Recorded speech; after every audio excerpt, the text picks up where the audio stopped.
महाराज जी ने बताया कि कभी कभी मनुष्य को अपने पूर्वजन्म के कर्मों के कारण अनेक योनियों में जन्म लेना पड़ता है।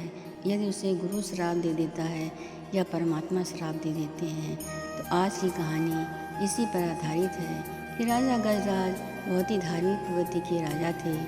उन्हें वेद वेदांतों का अच्छा ज्ञान था। वो हमेशा अपने प्रजा के हितों का ध्यान रखते थे। जो कोई उनके दरबार में आता था उसका स्वागत सत्कार करते थे और प्रातःकाल सायंकाल परमात्मा की भक्ति, गुरु की भक्ति कर अपने जीवन को सार्थक बनाने का प्रयत्न कर रहे थे। एक दिन एक ऋषि उनके दरबार में आए।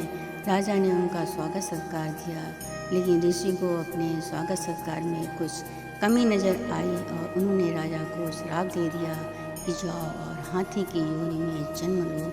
कुछ समय के बाद राजा इस चीज़ को सोचने लगे कि मैं इतना सब कुछ करता हूँ, उसके बाद ऋषि ने आकर के मुझे ऐसा श्राप दिया है और ऋषि का श्राप कभी गलत नहीं हो सकता।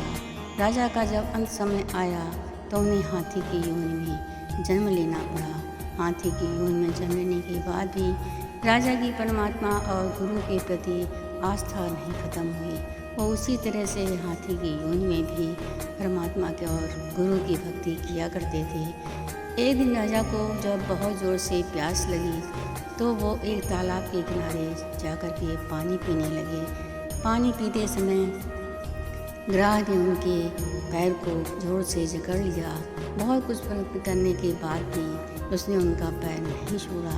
जब नहीं छोड़ा तो हाथी के रूप में बने हुए राजा को इस बात का याद आई कि हमें परमात्मा को याद करना चाहिए। उन्होंने उसी समय सूंड उठा करके परमात्मा को याद किया कि हे प्रभु, मैं अपनी सारी शक्ति लगा चुका हूँ, लेकिन उसके बाद भी मेरा पैर नहीं छूट रहा। आप आइए और हमारी मदद कीजिए।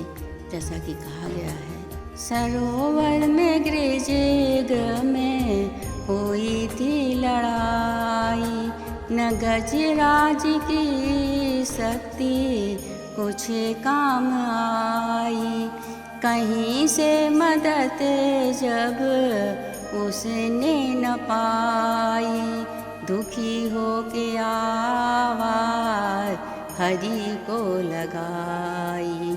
गरुड़ छोड़ नंगे पैरों भगवन पधारे, गरुड़ छोड़ नंगे पैरों भगवन पधारे।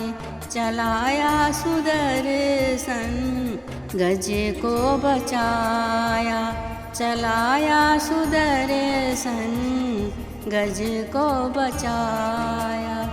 जब गज का पैर ग्राह ने छोड़ दिया तो बाहर आकर के उसने परमात्मा को मुँह उठा करके प्रणाम किया और कहा कि हे प्रभु, राजा के रूप में रह करके आपकी इतनी भक्ति की, लेकिन तब आपके दर्शन नहीं हुए। इस जानवर की योनि में आकर के मैंने आपके दर्शन पाए। मैं अत्यधिक आनंदित और हर्षित हूँ। भगवान ने मुस्कुरा करके उत्तर दिया कि हे गजराज, तुम्हारा जो ये जन्म है, आज से तुम्हें इस जन्म से मुक्ति मिल जाएगी। मैं तुम्हें आशीर्वाद देता हूँ कि तुम राजा के रूप में जन्म लेकर अपने जीवन को सार्थक और सफल बनाओ। तथास्तु कहकर भगवान वहाँ से चले जाते हैं।